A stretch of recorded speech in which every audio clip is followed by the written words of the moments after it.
I'm Mellie. I'm Chris. And this is Beggar's Belief, home of scams, shams, hoaxes, pranks, and charlatans. Stories you shouldn't believe because someone is lying. True stories of real liars. Whoa, did we change it? I added something. What? This is a different podcast. No, it was just me working on a shorter thing to put on stickers eventually. All of our branding just went out the door. We don't have any we branding. Have to start over. We've got stickers. We got stickers. I mean, I haven't seen them, but I've been told we have stickers. They exist.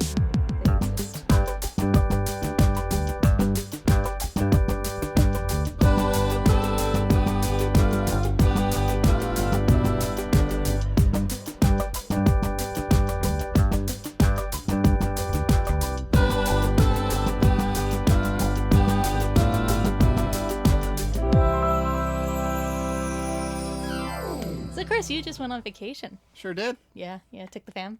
Yeah, went to Disneyland. Went to Disneyland. Yeah. You realize you sent me, as your pictures were coming up on social media, you sent me down a spiral. I was listening to Podcast The Ride, Defunct Land, Jenny Nicholson, all of those. What kind of friend would I be if I didn't send you down rabbit holes? Yeah, exactly. So, fun fact, I got to watch Mr. Toad go to hell. On the ride, I hope. Yes, we'll leave it at that. It wasn't just an ecclesiastical experience. It smelled like sulfur and it was really warm. So take that as you will. We condemned Mr. Toad to the depths. Mr. Toad, a character only known anymore for that ride. Direct to Ferg hell. Yeah. So I had some Disney stuff on my to-do list, so I decided to bump that up. All right. So we're going to do some Disney shenanigans. It's going to be a couple of things mishmashed together again. All right, the true Disney experience. Yeah, exactly. Do I get a Mickey ice cream cone after we're done? No, I did get cupcakes. Okay. Oh, there are. Okay, fair enough. All right, let's go. Speed run this. So, let's get this out of the way. When we're talking about hoaxes, Walt Disney is not cryogenically frozen under the Pirates of the Caribbean. Duh, it's somewhere else in the park. No. The timeline doesn't match up. Other people have gone way more depth with it. It doesn't make sense scientifically. All right, fair enough. Fine. Here's your little put yourself in the situation thing. The year is 2006, so it's actually one you would have been allowed live for. You are Texan. Yeehaw. Yeah. I'm going to Disney with my truck. You have some money, oil money, cattle money, whatever else, big hat money, whatever Texans have. Big hat money. Big Let's hat go money, with big yeah. hat money. So you're networking, looking to invest. All right. And you bump into a guy named Thomas Lucas Jr. Thomas Lucas Jr. This sounds like he's going to assassinate a president. He's not. He has insider knowledge that you can get in on the bottom floor, all of those other buzzwords that business people say. I'm digging his synergy right now. Yeah, because he found out Disney's looking to build a park in Texas, just north of Dallas. Okay. Big Mouse playing things close to the chest.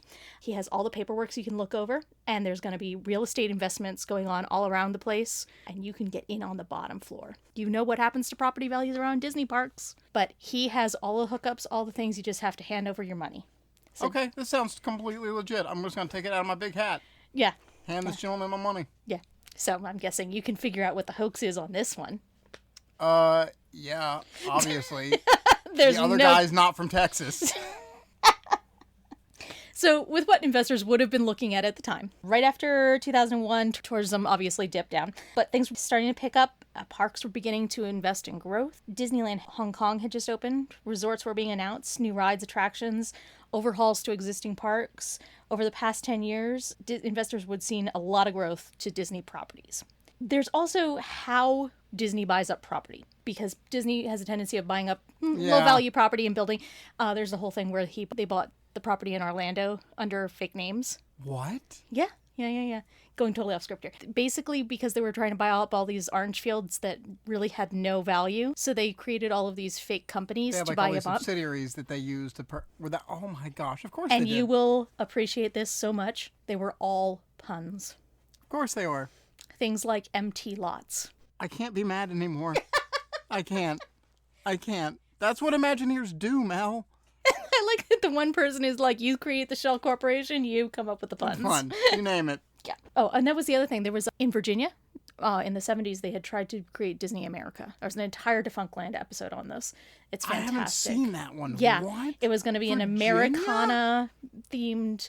So, again, this would have been in investors' minds. Yeah. So, knowing that, investors would have had a lot of good reason to think that this might be legit. Enter Thomas Lucas Jr. He claimed to be trading insider information, information from the inside. Yeah, of that big old hat. No, from inside Disney. Who's wearing a big old hat? I just want to see Mickey in a really big hat. Interesting. So Thomas Lucas Jr. has all this insider information. He knows what's going on before anyone in the public knows. You can get in on the ground floor before anything happens.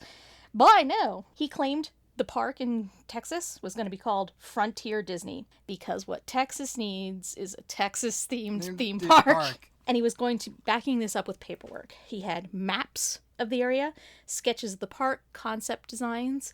I looked and couldn't find any of these paperwork. So in my head, he just had printouts of a roller coaster tycoon. Oh my gosh. Yeah, of course. Yeah. And see, now over here's where we're going to put the biggest bathroom you've ever seen. I want to get off Mr. Bones' Wild Ride. He had paperwork with Disney logos on it, forged signatures from Disney executives, and what he claimed was leaked emails from his person on the inside of the company. Okay.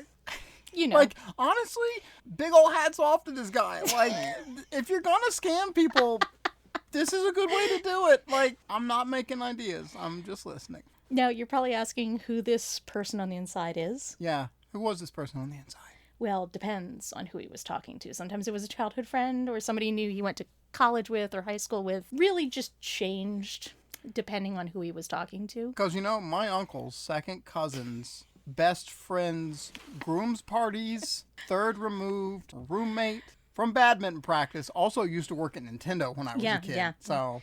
See, that's where you went. I went with this visualization of, Goofy sending out licking emails. Well, gosh, I shouldn't have hit send on that one, Mickey. Because it couldn't be Donald. He would have been too angry for Correct. corporate, just the rage would not lend itself to corporate espionage, but I think that Goofy could pull it off. That's my take on this. Now I need another Goofy movie. Yuck me if you can. It's a Goofy movie, but it's just the Wolf from Wall Street. Played exactly the same. So Thomas Lucas Jr. has all this information, and he's convincing investors to buy into the land surrounding the park, because obviously this is going to be prime for hotel land. It's huge. He was convincing other people, we're going to buy the land that the park is going to be at, and then flip it, sell it to Disney. All right. How many people fell for this? Lucas convinced 280 investors to spend $20 million buying land in the area, and another 60 investors he sold options into the property. What? Yep. He set up joint ventures, limited liability companies, all around this idea. Meanwhile, Lucas is out. He bought himself a $14,000 suit and spent $8,400 on cigars. So is he related to Bernie Madoff by any chance? Because he made off with people's money here. He certainly did. He stole from the mouse. Well, not from the mouse, but... Stolen the name of the mouse. He stole the name of the mouse. And the name of the mouse. He claimed it was coming from the mouth of the mouse. The mouth of the... I hate that. Yeah. So the first investors started in 2006 and were rushing to buy in because Lucas told them Disney was going to announce the park at the Cowboy Cowboys game on Thanksgiving. That's an interesting place to announce. I it was Texas. Cowboys is the big thing, but still, it's like... That didn't happen, obviously. So he claimed, I was mistaken. It's actually going to be announced at the Super Bowl 2007. No, Super Bowl 2008. No. Maybe it was the Beijing Olympics where they're going to announce it. My God. Meanwhile, he's just stringing along more and more people. Finally, in 2010, somebody realized that maybe there's not going to be another Disney park. Maybe. Mm-hmm. Reported him to the FBI. Launched an investigation. All right, that's a little harsh. Come on. I like that we go from this guy carrying the Mickey Mouse balloon with the ears showing up at the FBI office going, I had my dreams. I had my dreams. FBI sits him down, things get serious. Lucas claims he himself was deceived. He was merely the messenger. And this was in 2013. He claimed he got this information from a man who I will not name because he has jack all to do with this and was dead at the time, so it was a really easy patsy. Oh, okay, yep. This man he met at a methadone clinic. Okay. This guy had just fled Hurricane Katrina and was working odd jobs and had zero relationship whatsoever with Disney. As you do. Yeah. So as you don't. This was his scapegoat, the guy in methadone clinic who... I think at this point we can call it his scape mouse. This was his scape mouse. So the only person who testified on Lucas's behalf was his own father. Who was actually just Lucas. He walked out and put on a mustache and came back in with a slight stoop. That's my boy. My boy would never lie. 2015, he was found guilty, sentenced to 17 years in prison, and ordered to pay back $8.4 million. Only 8.4? Yeah. You got to keep some. That's exactly. Great. I love how math works that way. Wait till we get to the next string.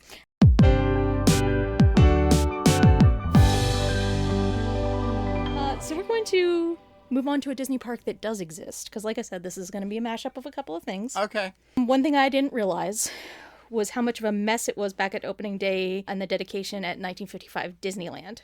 Oh, that was a nightmare. That was not on my thing. So much it got the nickname Black Sunday from Walt. People were looking forward to this opening day. It was going to be covered in a live TV special with 9 million viewers at home, which was similar to the number of people who were watching I Love Lucy when it released. And it started with a little bit of rumors of a hoax. Okay. So I'm going to include it within the purview of our podcast. All right. The first day was supposed to be only for invited guests like press workers and sponsors, sort of a soft open. So it sent out 11,000 invitations and everything was planned around that attendance. People showed up and kept showing up. By mid-afternoon, they were swamped by 28,000 attendees. And it turns out that there was a whole lot of people selling counterfeit tickets. Gosh. Weirdest thing. Same happened to Willy Wonka, too. Same thing. So the fake tickets added to the numbers, along with this issues where people could write in their party size on the ticket. Oh so you could be like, oh, we're giving this to this reporter, and he's like, I will show up with my 17 closest friends. Yeah. I'm going to take the whole office to Disneyland. Exactly. It's the first day ever for Disney. So food vendors are running out. Trees are still being planted. And my favorite fact was that the asphalt was so fresh that high heels were just sinking into the ground, trapping women. Wow. Imagine? The mouse built the perfect human trap. I went to Disney and all I got to show for it was this overturned ankle. And over here, you can still see the high heel from 1955 on Black Sunday. There was a plumber's strike, so water fountains were empty, and in the afternoon there was a gas leak that shut down a major part of the park. Meanwhile, the live feed had issues. Broadcast ended with the ABC reporter saying, "Well, Walt, you made a bum out of Barnum." There's our guy. There's our guy. Right. Yeah. Then he and Walt turned to start to walk towards the castle. They got tangled in the microphone cord, stumbled, and they dropped the microphone. Presentation is everything. Yep. Makes me feel a little bit better about how badly we do here sometimes. No, we're doing better than Walt Disney on opening day at Disneyland. We haven't dropped the microphone? That. Not yet. Okay, that's because we're sitting on the floor. Not yet. There's nowhere to drop it to. Watch me.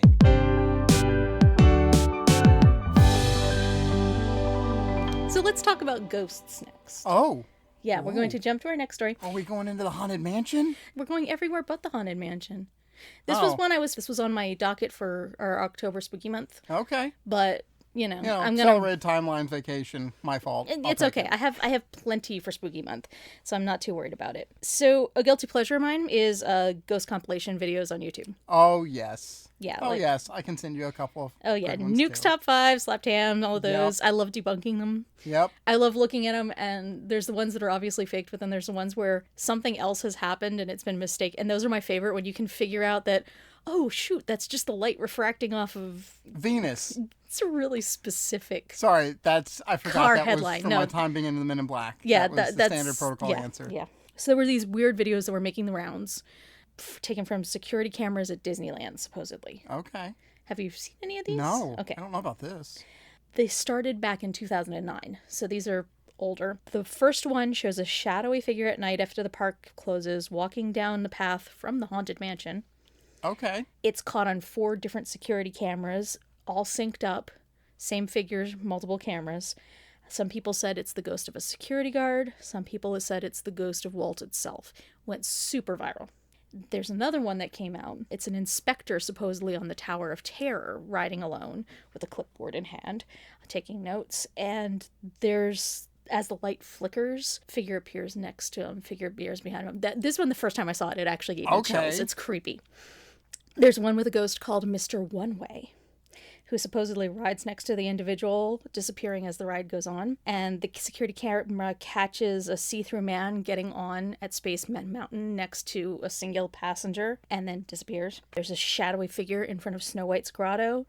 There's a strange man standing on the castle during its fireworks. These things are just Yeah. All right, now I've got my own rabbit hole to go down. Yeah, I will send you the compilation. Yes, please do. Yeah.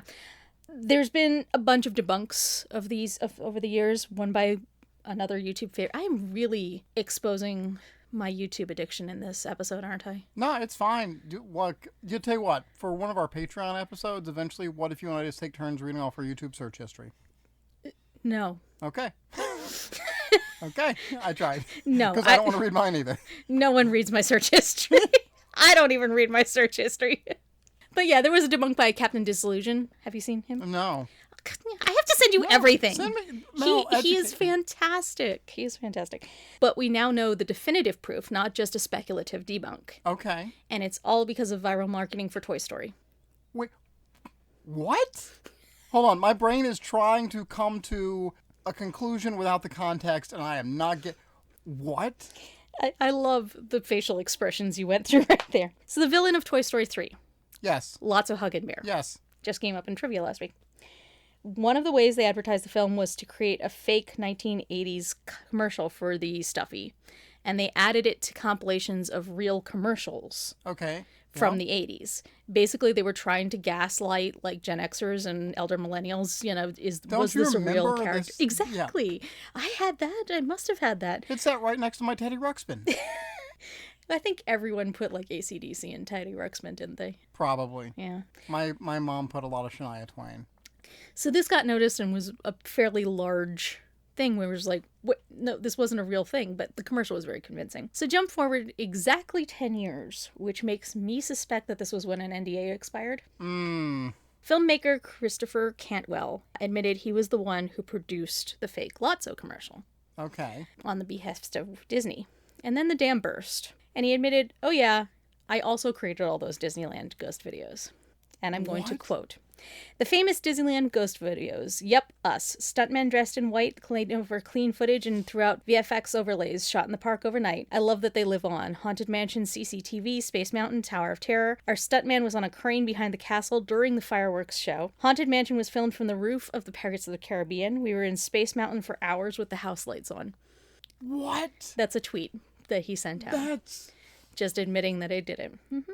I mean, honestly, like, do you want to talk about viral marketing? Well, this was also this was 2009, 2012. Yeah. This is the time era of creepypasta, ghost videos, all of that going like super viral. So it was a fantastic viral marketing. Yeah. And honestly, brilliant. Like, exactly. Kudos. Like, good job. Christopher's last tweet listed out his help, who he names his secret wizards, who helped him out with him. And he says, I fell asleep under the Walt and Mickey statue that night. Which is kind of sweet. Yeah. No, actually, I kind of like that imagery. Yeah, exactly. Yeah, everything else I was finding for the most part with the Disney hoaxes was not... A lot of it comes from this one website that does like the Onion-style articles, and a lot of people have believed that Cinderella's castle is burning down or anything. But we started with a fake Disneyland park. Let's end with a fake Disneyland park. All right. Another one?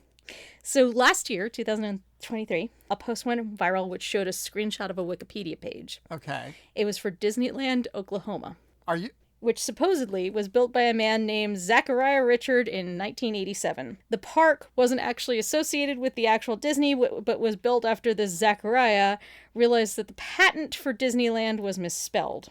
Okay? Is this the thing with like two eyes instead of one? Okay, I know of this, I think, kind of.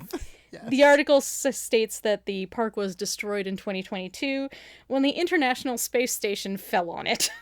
I mean, that was such a tragedy. That was horrific. I can't believe that's what it... Yeah. And there were still people who believed it because meteor literacy is not a thing. Correct. Obviously, there was no Disneyland, Oklahoma, no Zachariah. Patents don't work that way. And the space station is still in orbit. It didn't fall. As far as we know. Especially not into Oklahoma. Look, if it's got to go anywhere... Where the winds come sleeping down the International Space Station. That's my favorite musical. Yeah. There is a town named Disney in Oklahoma, though. Okay. So there's... Does that town predate... Yeah, just... Like Walt Disney? Yeah. Okay. Oh, yeah. Interesting. I mean, it is in last name. Yeah. Interesting. So that's my little coalition of Disney things that I came up with for this. Wow. Bit all over the place, I know, but... See, now I want to go back and I want to recreate ghost videos at Disneyland. But I'm just going to, like, run around in a very cheap, like, Spirit Halloween costume. Probably Scream is probably not the best option in public. No, you just need to And do I also Ghost don't like... want to do it in a white sheet. You're not going to Beetlejuice it? I'll Beetlejuice it. I'll go full Beetlejuice. Yeah. Yeah, because that's only at Universal. I can't get in trouble at Disney for that. Exactly. Yeah, fair enough. All right. Next vacation, we're set. You know what? I'll say it's viral marketing for the new movie. There you go. Perfect excuse. There you go. Michael Keaton. If you want to partner with us, if you want to support us, Tim Burton, anybody involved with the Beetlejuice property, just don't sue us. That'd be great. I love that Beetlejuice actually has like the cheapest costume that you can do that's screen ready just by cutting 2 holes in a sheet and... Correct. Yeah. We look stupid. No, we're ghosts. All right, well, you heard it all here, probably maybe not first, but maybe for a second or third or fifth time. I heard most of this for the first, and I don't believe any of it. Nothing. Hey. Some of it. I will tell you, you know how much I love sports. Yeah, a whole bunch. So much. Mel is the biggest sports fan I've ever met in my entire life. 0 is an amount, and that is Yeah, about... loves the sports ball so much. Our next episode is going to be a sports hoax. All right, good. So this took me a little bit of doing. So Yeah, at least, it's going to take me a little bit of doing for listening. At least Disney was more in my ballpark. Yeah, good. Oh, that's a sports joke. Well, you can find us on most major audio listening platforms at Beggars Belief. If you'd like to leave us any comments, feel free to write to us at beggarsbeliefpodcast@gmail.com. Find us on Instagram at beggarsbeliefpodcast. And as always, from this side of the microphone, don't believe everything you hear.